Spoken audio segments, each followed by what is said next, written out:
জুবিন গাৰ্গ হৈছে এটা বহুত অহংকাৰী মানুহ হয়। জুবিন গাৰ্গে মানুহ চিনি নাপায়, অকল টকা চিনি পায়।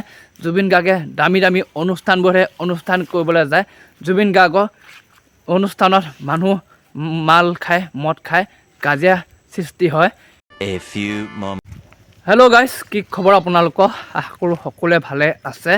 যিহেতু এইকেইদিন ছ'চিয়েল মিডিয়াৰ তুলফাল লাগি আছে পূৰা, ইনষ্টাগ্ৰামেই হওক, ইউটিউবে হওক, ফেচবুকে হওক, যিয়ে নহওক মুঠতে সকলোতে অকল ৰাজীৱ শদিয়াৰ কথা হৈ আছে, নহয়নে বাৰু? আমাৰ জনপ্ৰিয় দুখীয়া কণ্ঠশিল্পী ৰাজীৱ শদিয়া যিহেতু বৰ্তমান আমাৰ মাজত নাই, সেয়েহে তেওঁক কথা লৈ মেলি আমাৰ সাংবাদিক বন্ধুৱে জুবিন গাৰ্গক প্ৰশ্ন কৰিছিলে যে ৰাজীৱ শদিয়াদেৱক চিনি পায়নে? তেতিয়া নেকি জুবিন গাৰ্গে ক'লে যে কোনো ৰাজীৱ শদিয়া তেওঁক চিনি নাপাওঁ। বাৰু এটা ভিডিঅ' আছে, আপোনালোকে চালক, মই ভিডিঅ'টো লগাই দিছোঁ। তাক ইমান মই চিনি নাপাওঁ কিন্তু দেই। জাতিৰ কাৰণে মাটিৰ কাৰণে গান গোৱা ৰাজীৱ শদিয়া ঢুকাইছে, সকলোৱে দুখ কৰিছে। কি ক'ব বিচাৰিব Rajiv Sadiya? It's a sad thing. তাত আমি সহায় কৰিছোঁ। আমি এতিয়া তাক ইমান মই চিনি নাপাওঁ কিন্তু দেই।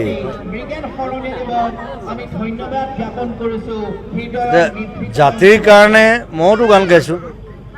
ৰাজীৱ শদিয়া যিহেতু এজন দুখীয়া কণ্ঠশিল্পী আছিলে, তেওঁ এখন ভাল দামী গাড়ী নাছিলে, তেওঁ বেলেগৰ নিচিনা দামী অট্টালিকা নাছিলে। সেইবাবে চাগে আমাৰ সাংবাদিক বন্ধুসকলে তেওঁ অনুষ্ঠান প্ৰচাৰ নকৰিলে। সেইবাবে আমাৰ অসমবাসীৰ ৰাইজে বহুতে তেওঁক চিনি নাপায়।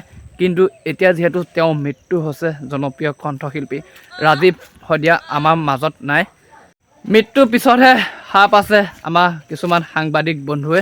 সেই মৃত্যুৰ সময়ত জুবিন গাৰ্গক সুধিছিলে যিহেতু চিনি পায়নে ৰাজীৱ শদিয়া, তেতিয়া জুবিনে যেতিয়া চিনি নাপাওঁ বুলি কৈছিলে, সেই নিউজটো কিন্তু বহুত বেছি প্ৰচাৰ হৈ গৈছিলে।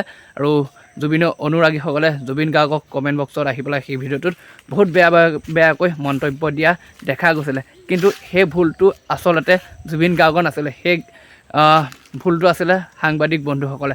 যেতিয়া নেকি ৰাজীৱ শদিয়া আমাৰ মাজত আছিলে, তেতিয়াই যদি তেওঁ অনুষ্ঠান বজালে হয়, প্ৰচাৰ কৰিলে হয়, ইমান দিনে চাগে আমাৰ অসমবাসী ৰাইজে ৰাজীৱ শদিয়াকো বেলেগৰ নিচিনাকৈ আদৰি ল'লে হয়, নহয়নে বাৰু? তেখেতেও বাৰু বহুত বেছিয়ে ভিউৱাৰ্ছ আছে, কিন্তু বহুতে চিনি নাপায় ৰাজীৱ শদিয়া কণ্ঠশিল্পীজনক।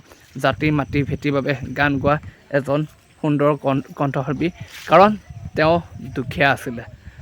আৰু জনপ্ৰিয় কণ্ঠশিল্পী ৰাজীৱ শদিয়া মৃত্যু খবৰটো পাই সকলো অসমবাসী ৰাইজে দুখ প্ৰকাশ কৰিছে। তেওঁ যাতে আত্মাই চিৰ শান্তি লাভ কৰক। এতিয়া হয়তো চাগে গম পাইছে বহুতে, কাৰণ জুবিন গাৰ্গক যিসকলে ভাল পায় তেওঁলোকে বুজি পাইছে, কাৰণ জুবিন গাৰ্গৰ দুখটো নাছিলে, আচলতে ভুল আছিলে সাংবাদিকসকলৰ। কাৰণ তেতিয়া যদি আমাৰ মাজত থাকোঁতে যদি প্ৰচাৰ কৰিলে হয়, আজিৰ দিনটোত সকলোৱে ৰাজীৱ শদিয়াদেৱক চিনি পালে হয়। ৰাজীৱ শদিয়াদেৱক ময়ো চিনি পালোঁ হয়, আপুনিও চিনি পালে হয়, অসমৰ ৰাইজে চিনি পালে হয়। যিয়ে নহওক, এজন ভাল মানুহ মৃত্যুৰ পিছতে সকলোৱে চিনি পায়, নহয়নে বাৰু? বাকী যিয়ে নহওক, ভিডিঅ'টো ইমানেই আছিল। কোৱাত যদি ক'ৰবাত ভুল হৈছে কমেণ্ট এটা কৰি জনাই দিব। গাঁৱলীয়া পৰিৱেশত ভিডিঅ' বনাই আছোঁ, অলপমানটো চিঞৰ বাখৰ থাকিবই, তাক ইগন'ৰ কৰক। যি নহওক, নতুন ভিডিঅ' সৈতে লগ পাম। আজিলৈ বাই বাই। পুনৰ আকৌ ৰাজীৱ শদিয়া আত্মাই যাতে চিৰ শান্তি লাভ কৰক, তাৰে কামনা কৰিছোঁ।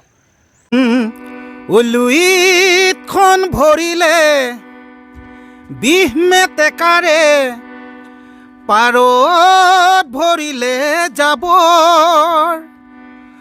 পশ্চিমৰ বতাহজাক পূবলৈ বলিছে, তাৰ জানো ৰাখিছ খবৰ? হেৰ অসমীয়া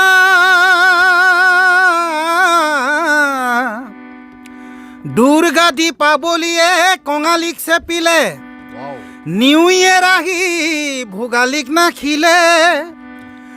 পশ্চিমৰ বতাহে ৰঙালীকো চেপিছে, অসমীয়া জাতি আমি কোন দিশে?